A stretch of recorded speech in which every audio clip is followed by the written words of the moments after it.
Welcome to the Deep Dive, your shortcut to cutting through the noise and grasping the insights that truly matter. In a world just awash with economic reports, market analyses, consumer data, it's easy to feel overwhelmed, right?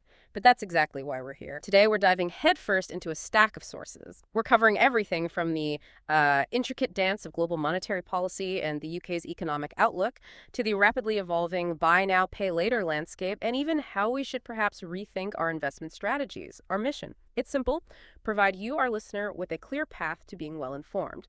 We want to uncover those surprising facts and practical takeaways that shed light on today's economic realities and, crucially, your own financial decisions. Before we jump in, a huge thank you is needed for Expert Trader UK. They're our incredible research team, and their meticulous work sifting through all this material really makes these deep dives possible. Okay, let's unpack this. From central bank decisions shaping entire nations down to the micro-level impacts on your wallet and your investment portfolio, we've got quite a lot to connect today. Absolutely. And what's fascinating here is precisely that interconnectedness you mentioned. We'll be drawing lines between these areas that might seem disparate at first glance. We'll explore not just what's happening, but why it truly matters for your financial world. It's a complex puzzle, definitely, but by piecing it together, the picture hopefully becomes much clearer. That interconnectedness is a crucial point, isn't it? So diving right into that, let's kick things off with a global perspective. We're calling this segment Global Monetary Policy Crossroads, a tale of three central banks. Because, well, the central banks in the UK, the US, and the Euro area are each navigating their own unique economic landscapes. They absolutely are. While their ultimate goal is largely consistent, managing inflation, supporting growth, their individual paths and priorities diverge. It really depends on their specific domestic conditions.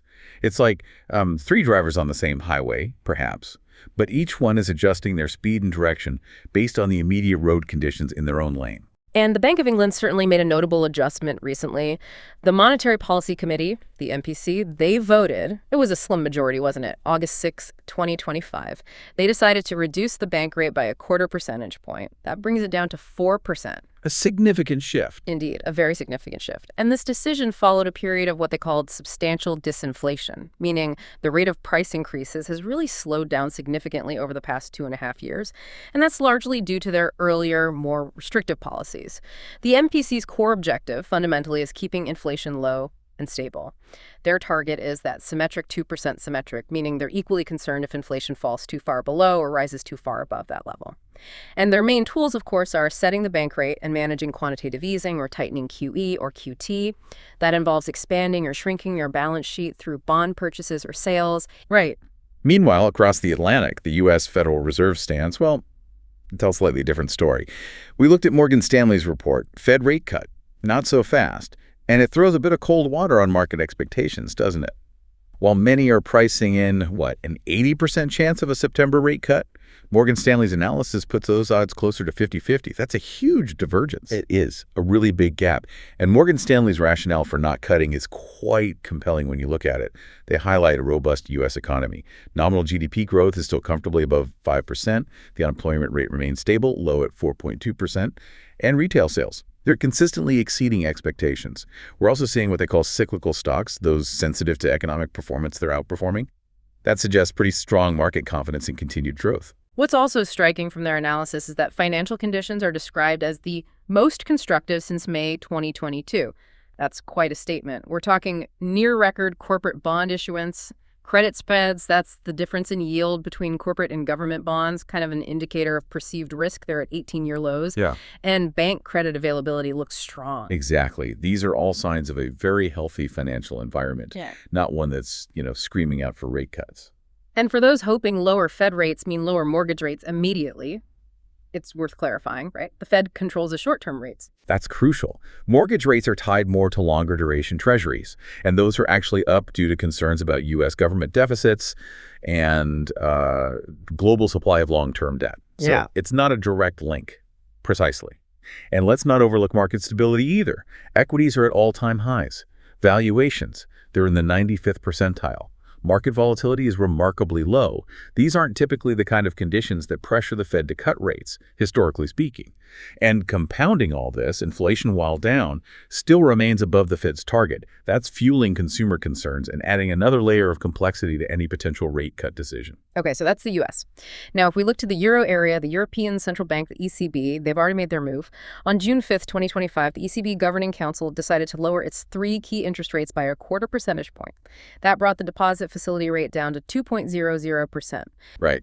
Their decision was rooted in their assessment of the inflation outlook, the underlying dynamics there, and the strength of their policy transmission, how effectively their rate changes feed through the economy. And like the Bank of England, the euro system is also engaged in quantitative tightening. Their asset purchase programs, the APP and PEP portfolios, are declining as they stop reinvesting the proceeds from maturing securities.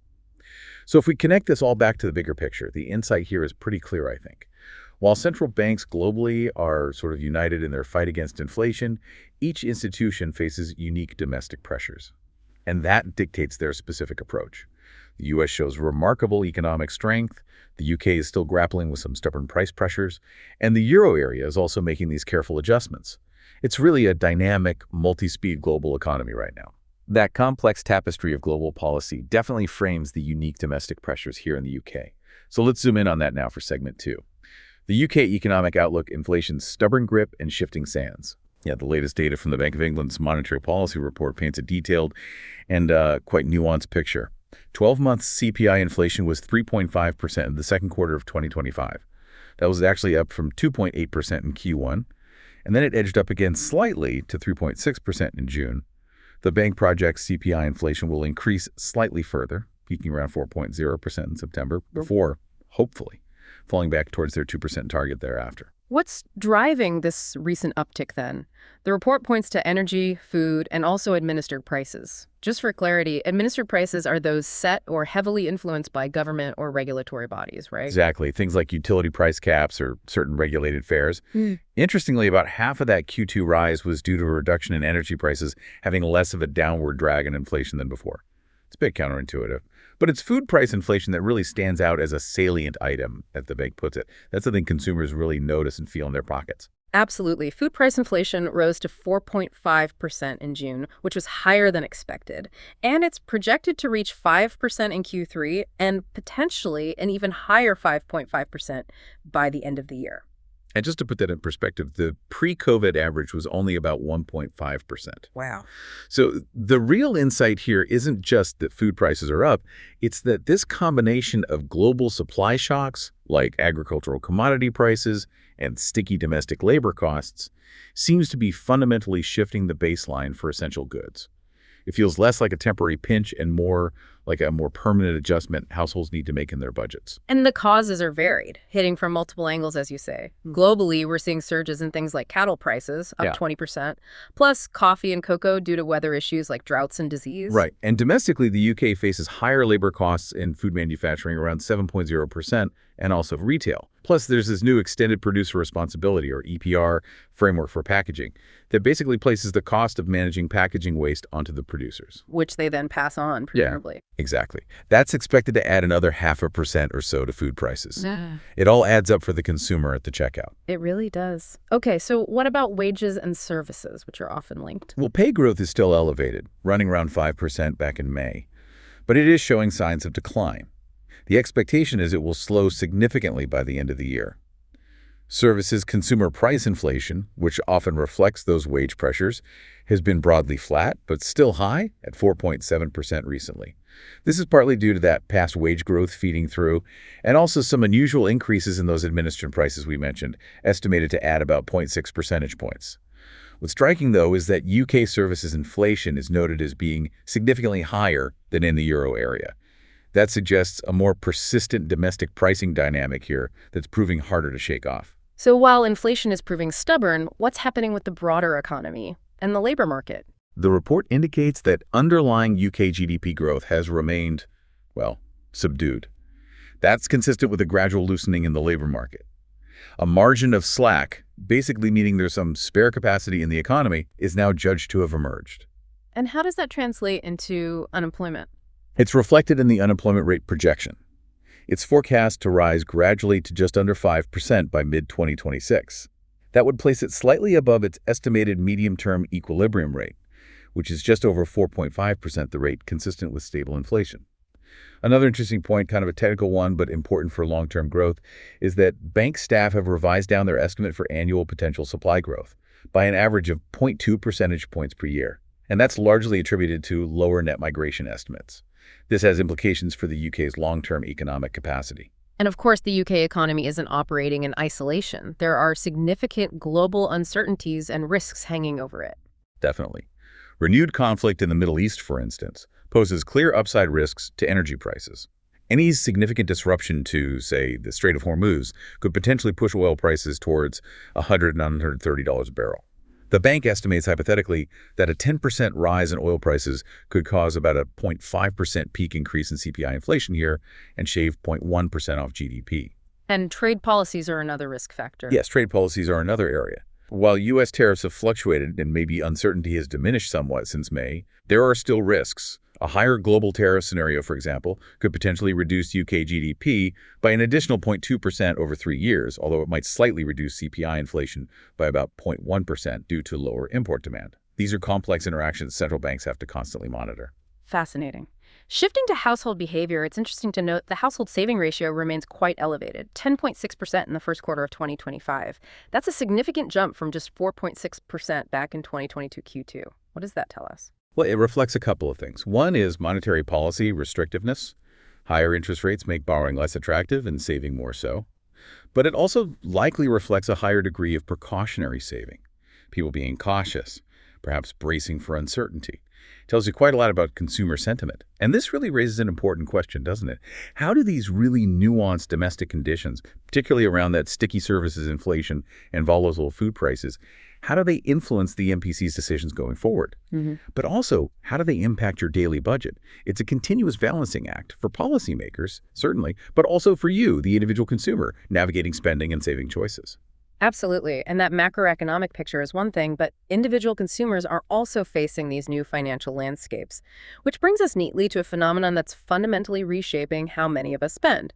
Buy now, pay later. Let's turn our attention to segment 3, the BNPL revolution: growth, risks, and regulation. The buy now, pay later, or BNPL sector, has undoubtedly seen explosive growth. That's undeniable. But our sources from the AFM's market update, that's the Dutch Authority for the Financial Markets, highlight a really critical point. While the rate of payment problems might be declining slightly, the absolute numbers of people experiencing problems remain high. That's a crucial distinction.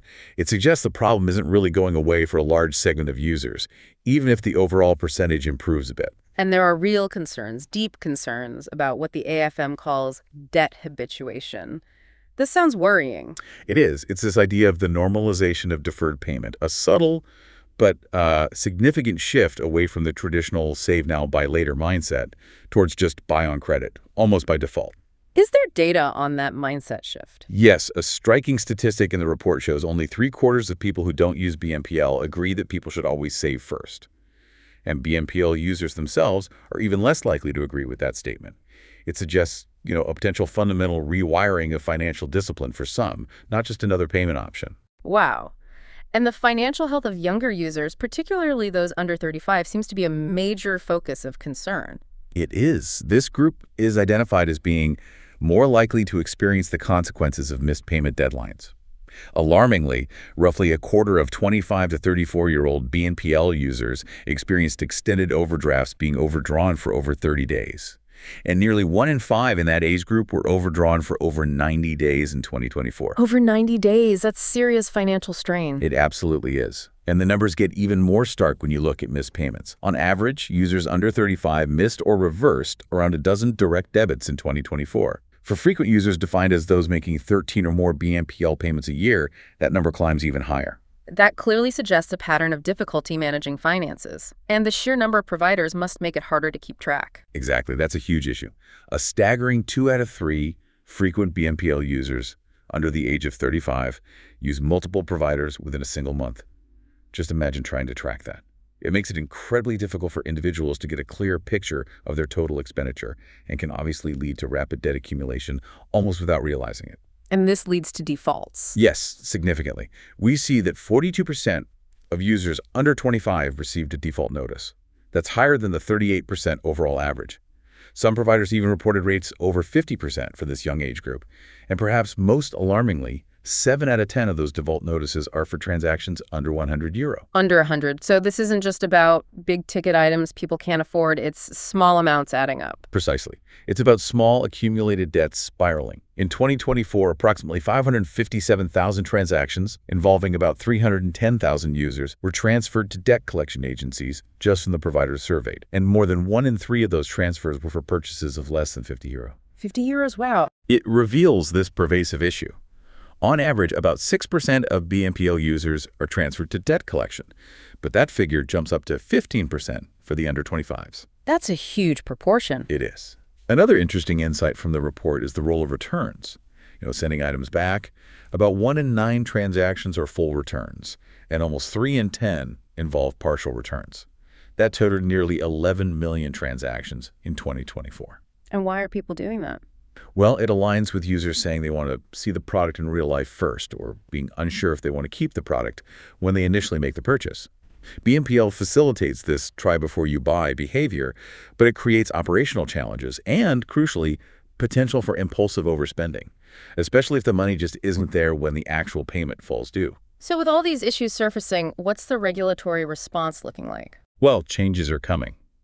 The revised European Consumer Credit Directive, known as CCD2, means that BNPL providers and even large e-commerce platforms offering similar deferred payment options will fall under AFM supervision by November 2026. That's a major step. The AFM is particularly keen to strengthen creditworthiness assessment thresholds. They note that a vast majority, 92% of transactions that end up with late payment fees, actually fall below the current 250 threshold where affordability checks kick in.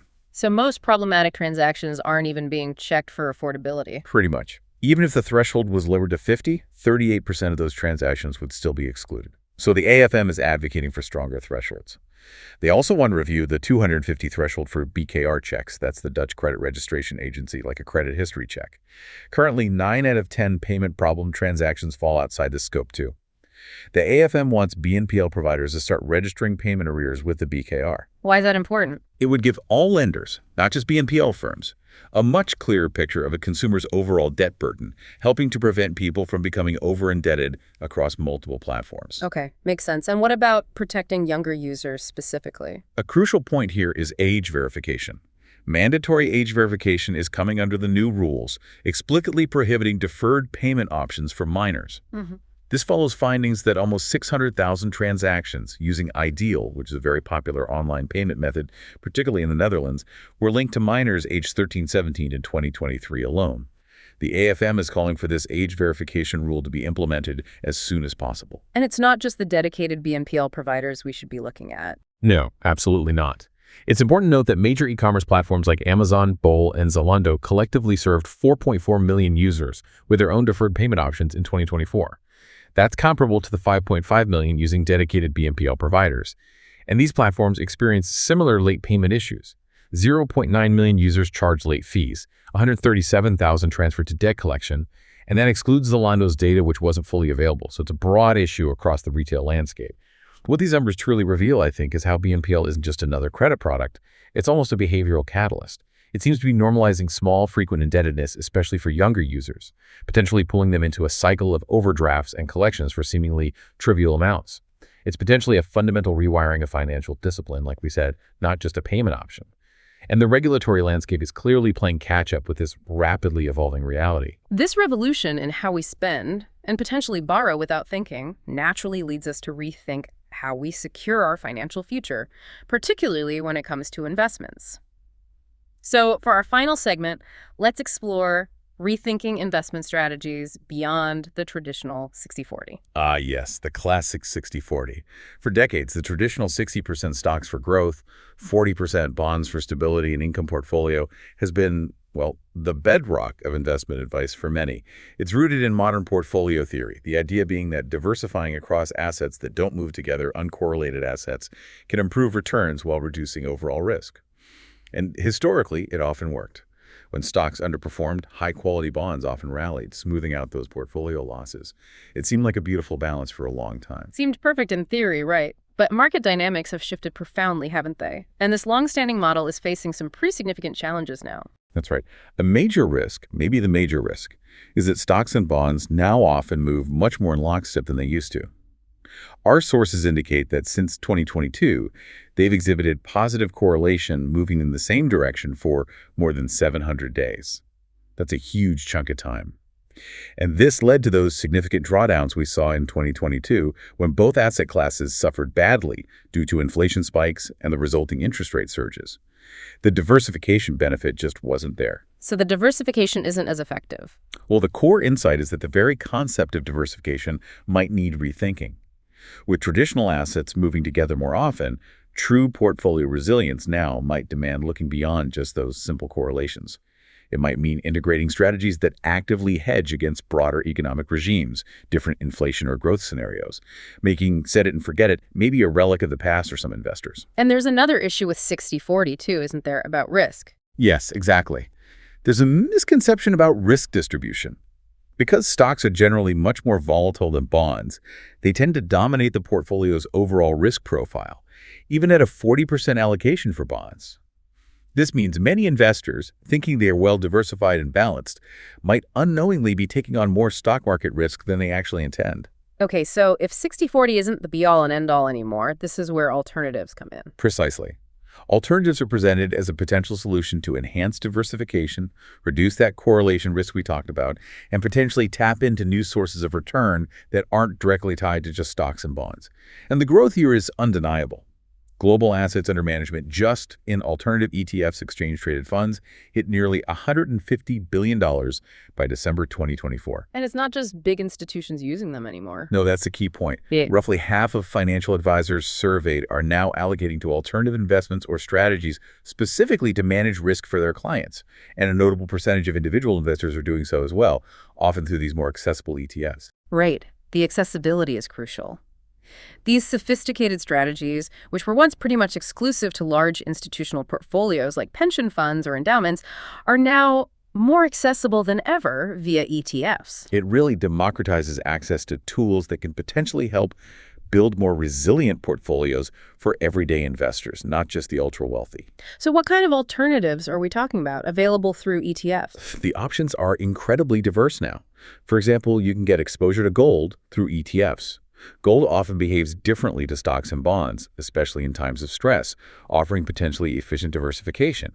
It could almost be treated as its own unique asset class. Okay, what else? Digital assets. ETFs providing exposure to disruptive technologies like blockchain and artificial intelligence. Then there are multi-asset strategies, like Bridgewater's all-weather strategy concept, which aims to build a portfolio balance to perform reasonably well across various different growth and inflation environments. Interesting. What about tangible things? Yes, real assets. This category includes things like inflation-linked bonds, infrastructure assets, real estate investment trusts, REITs, and natural resource stocks. These are assets that often, historically, have performed relatively well during inflationary periods. And finally, broad commodities. ETFs can offer exposure to a basket of commodities, potentially offering diversification benefits and sometimes structured to reduce the costs associated with rolling over futures contracts, all within that accessible ETF wrapper. So quite a toolbox is opening up. It really is. And what's fascinating, the underlying point here is that market dynamics seem to be shifting so profoundly that the old playbooks, like relying solely on 60/40, might need serious modification or like augmentation. Adaptability and investment strategy, focusing on true risk diversification across a wider range of potential economic outcomes, feels paramount as we move forward. So the key takeaway is understanding that the investment world isn't static. New tools are emerging, and they could help you build a more resilient financial future.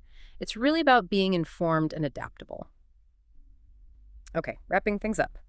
From central banks delicately balancing inflation with growth, to regulators trying to rein in the Wild West of buy now, pay later, to investors grappling with potentially outdated portfolio models, one thing seems clear. We are in a period of intense financial reevaluation, wouldn't you say? The very definition of stability feels like it's being challenged across the board. I think that's absolutely right. And it raises an important question, perhaps a provocative thought for you, the listener, to take away. How will you adapt your own financial decision-making and your investment strategies in a world where perhaps the only constant is change, and those traditional correlations and assumptions can no longer be taken entirely for granted? That's definitely something to mull over.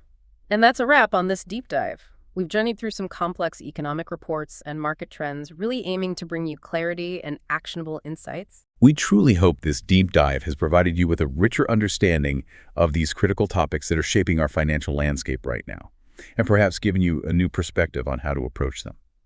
A huge thank you once again to Expert Trader UK for their meticulous research that underpins everything we discuss here and makes this deep dive possible. And if you found this deep dive valuable, please do make sure to like and subscribe to our show wherever you happen to listen. Your support genuinely helps us continue to bring you these in-depth explorations. Until next time, keep digging, keep learning, and stay well informed.